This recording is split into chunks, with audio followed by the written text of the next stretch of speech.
Chapter 3. The Lawrence Boy. "Joe! Joe, where are you?" cried Meg at the foot of the garret stairs.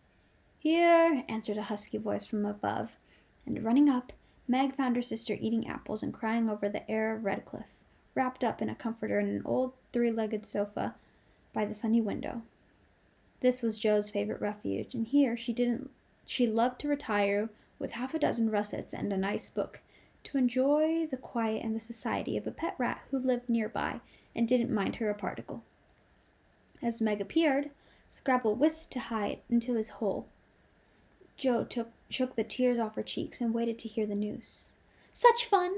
Only see, a regular note of invitation from Mrs. Gardiner tomorrow night," cried Meg, waving the precious paper and then proceeding to read it with girlish delight.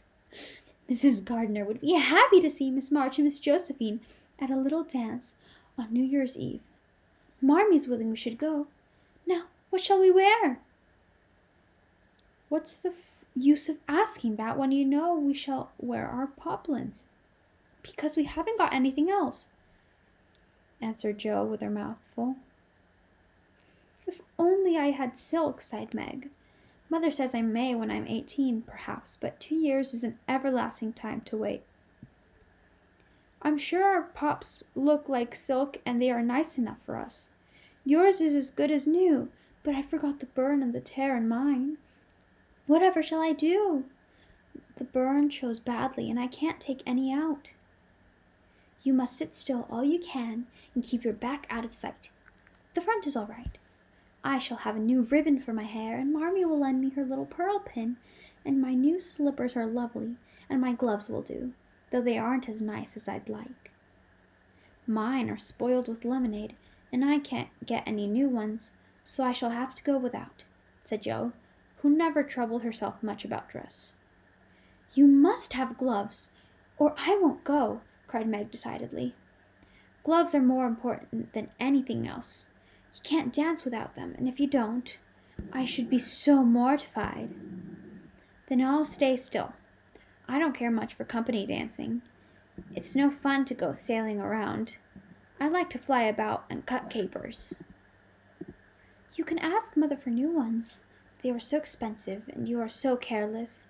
She said when you spoiled the others that she shouldn't get you any more this winter. Can't you make them do?" "I can hold them crumpled up in my hand so no one will know how stained they are. That's all I can do. No, I'll tell you how we can manage. Each wear the good one and carry a bad one. Don't you see?" "Your hands are bigger than mine, and you will stretch my glove dreadfully," began Meg, whose gloves were a tender point with her. "Then I'll go without. I don't care what people say," cried Joe, taking up her book. "You may have it, you may. Only don't stain it, and do behave nicely. Don't put your hands behind you or stare or say, 'Christopher Columbus,' will you?" "Don't worry about me. I'll be as prim as I can and not get into any scrapes if I can help it. Now go and answer your note and let me finish this splendid story." So Meg went away to accept with thanks, look over her dress, and sing blithely as she did up her once real lace frill, while Joe finished her story, her 4 apples, and had a game of romps with Scrabble. On New Year's Eve, the parlor was deserted, for the 2 younger girls played dressing maid, and the 2 elder were absorbed in the all-important business of getting ready for the party. Simple as the toilets were, there was a great deal of running up and down, laughing and talking, and at one time a strong smell of burned hair pervaded the house. Meg wanted a few curls about her face, and Joe undertook to pinch the paper locks with a pair of hot tongs. "Ought they to smoke like that?" asked Beth from her perch on the bed. "It's the dampness drying," replied Joe. "What a queer smell!" "It's like burned feathers," observed Amy, smoothing her own pretty curls with a superior air.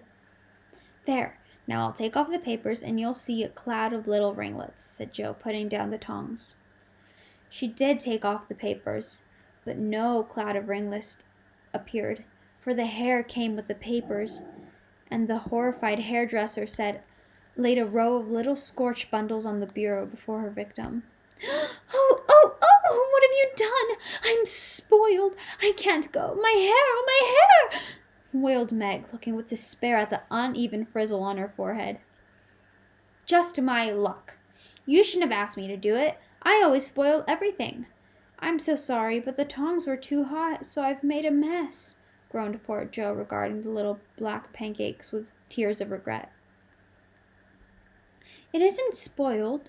Just frizzle it and tie your ribbon so the ends come on your forehead a bit, and it would look like the last fashion. I've seen many girls do it so, said Amy consolingly. Serves me right for trying to be fine. I wish I'd let my hair alone, cried Meg petulantly. So do I. It was so smooth and pretty. But it will soon grow out again, said Beth, coming to kiss and comfort the shorn sheep. After various lesser mishaps, Meg was finished at last, and by the united exertion of the entire family, Jo's hair was got up and her dress on. They looked very well in their simple suits. Meg's in silvery drab with blue velvet snowed lace frills and the pearls pin. Jo in maroon with a stiff gentlemanly linen collar and a white chrysanthemum or two for her only ornament. Each put on one nice light glove and carried one soiled one, and all pronounced the effect quite easy and fine. Meg's high-heeled slippers were very tight and hurt her, though she would not own it, and Jo's 19 hairpins all seemed stuck straight into her head, which was not exactly comfortable, but dear me, let us be elegant or die. Have a good time, dearies, said Mrs. March as the sisters went daintily down the walk. Don't eat much supper, and come away at 11 when I send Hannah for you. As the gate clashed behind them, a voice cried from a window, Girls, girls, have you both got nice pocket handkerchiefs? Yes, spandy nice, and Meg has cologne on hers, cried Jo, adding with a laugh as they went on. I do believe Marmee would ask that if we were all running away from an earthquake. It is one of her aristocratic tastes, and quite proper, for a real lady is always known by neat boots, gloves, and handkerchiefs, replied Meg, who had a good many little aristocratic tastes of her own. Now don't forget to keep the bad breath out of sight, Jo. Is my sash right? And does my hair look very bad? Said Meg as she turned from the glass in Miss Gardiner's dressing room after a prolonged prink. I know I shall forget. If you see me doing anything wrong, just remind me by a wink, will you? Returned Jo, giving her a collar twitch and her head a hasty brush. No, winking isn't ladylike. I'll lift my eyebrows if anything's wrong, and nod if you are all right. Now, hold your shoulders straight, take short steps, and don't shake hands if you are introduced to anyone. It isn't the thing. How do you learn all the proper ways? I never can. Isn't that music gay? Down they went, feeling a trifle timid, for they seldom went to parties, and informal as this little gathering was, it was an event to them. Mrs. Gardiner, a stately old lady, greeted them kindly and handed them over to the eldest of her 6 daughters. Magnus Ailey was at ease very soon, but Jo, who didn't care much for girls or girlish gossip, stood about, with her back carefully against the wall, and felt as much out of place as a colt in a flower garden. Half a dozen jovial lads were talking about skates in another part of the room, and she longed to go and join them, for skating was one of the joys of her life. She telegraphed her wish to Meg, but the eyebrows went up so alarmingly that she dared not stir. No one came to talk to her, and one by one the group dwindled away till she was left alone. She could not roam about and amuse herself, for the burned breath would show, and she stared at people rather forlornly till the dancing began. Meg was asked at once, and the tight slippers tripped about so briskly that none would have guessed the pain the wearer suffered smilingly. Jo saw a big red-headed young youth approaching her corner, and fearing he meant to engage her, she slipped into a curtained recess, intending to peep and enjoy herself in peace. Unfortunately, another bashful person had chosen the same refuge, for as the curtain fell behind her, she found herself face to face with the Lawrence boy. Dear me, I didn't know anyone was here, stammered Jo, preparing to back out as speedily as she had bounced in. But the boy laughed and said pleasantly, though he looked a little startled, "Don't mind me. Stay if you like." "Shan't I disturb you?" "Not a bit. I only came here because I don't know many people and felt rather strange at first, you know." "So did I. Don't go away, please, unless you'd rather." The boy sat down again and looked at his pumps till Joe said, trying to be polite and easy, "I think I've had the pleasure of seeing you before. You live near us, don't you?" "Next door." And he looked up and laughed outright, for Joe's prim manner was rather funny when he remembered how they had chatted about crickets when he brought the cat home.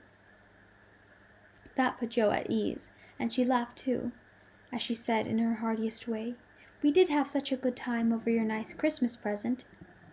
Grandpa sent it. But you put it into his head, didn't you?"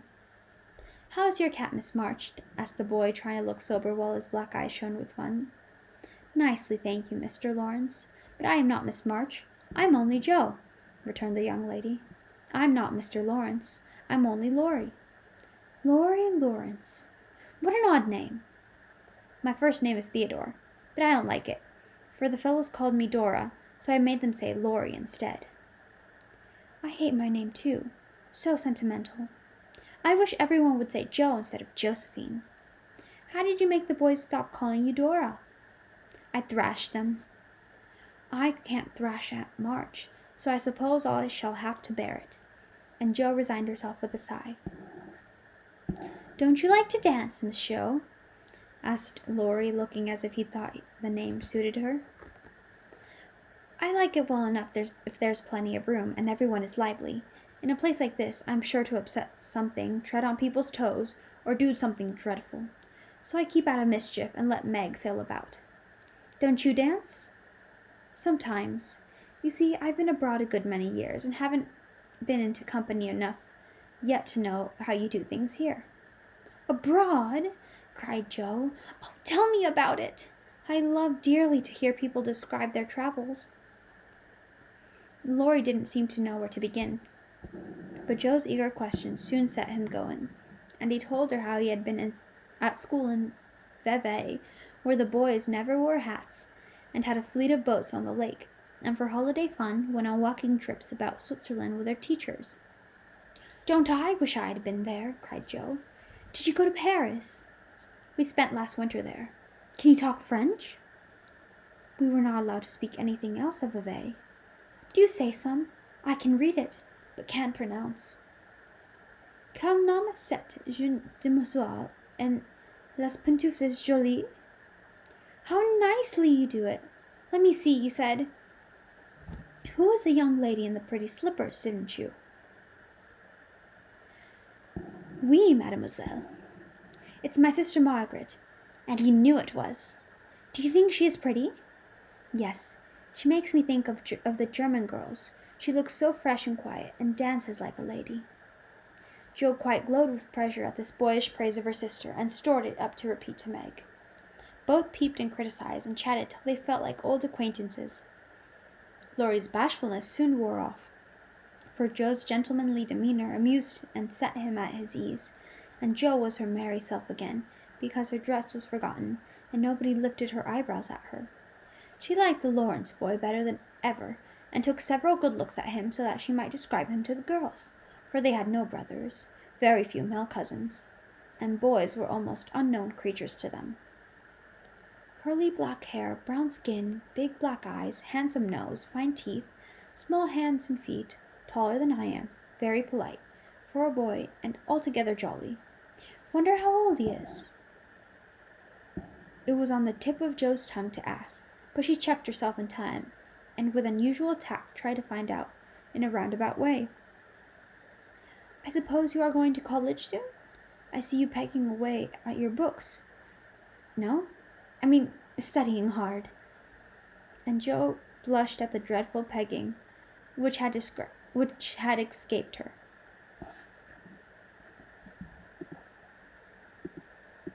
Laurie smiled, but didn't seem shocked, and answered with a shrug, "Not for a year or two. I won't go before 17 anyway."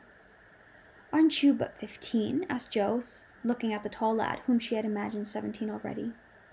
16 next month." How I wish I was going to college. You don't look as if you liked it. I hate it. Nothing but grinding or skylarking. And I don't like the way the fellows do it either, in this country. What do you like? To live in Italy, and to enjoy myself in my own way. Joe wanted very much to ask what his own way was, but his black brows looked rather threatening as he knit them. So she changed the subject, as her foot kept time.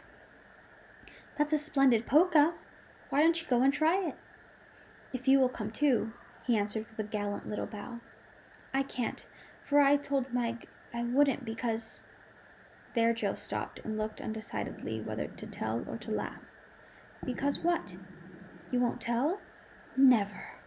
Well, I have a bad trick of standing before the fire, and so I burn my frocks, and I scorched this one, and though it's nicely mended, it shows, and Meg told me to keep still so no one would see it.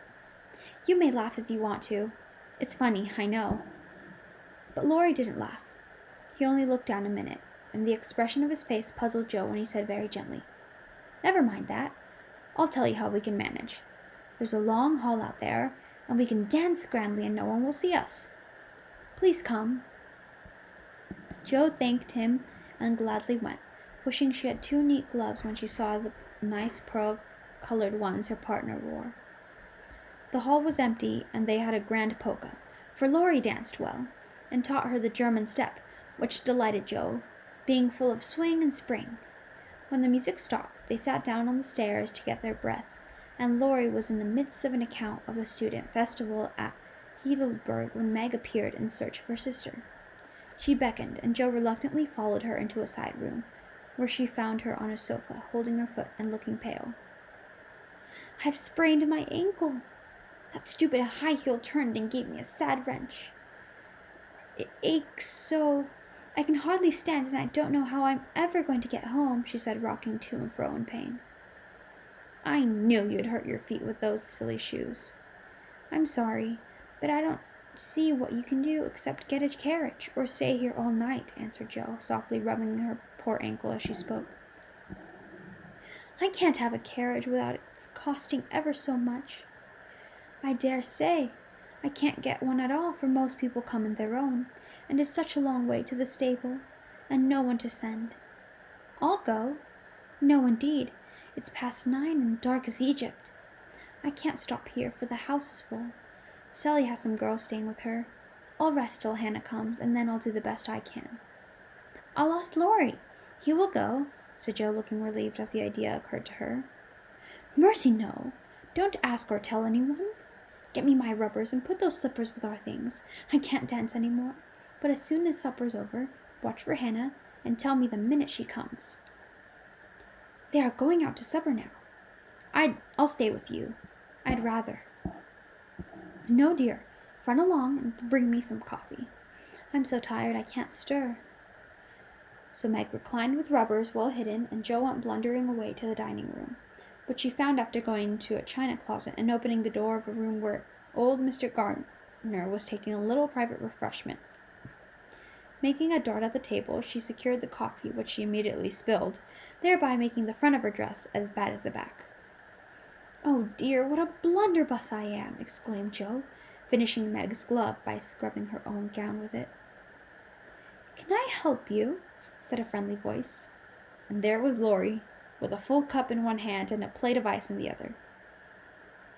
I was trying to get something nice for Meg, who was very tired, and someone shook me, and here I am, in a nice state, answered Joe, glancing dismally from the stained skirt to the coffee-colored glove. Too bad. I was looking for someone to give this to. May I take it to your sister? Oh, thank you. I'll show her where she is. I don't offer to take it myself, for I should only get into another scrape if I did.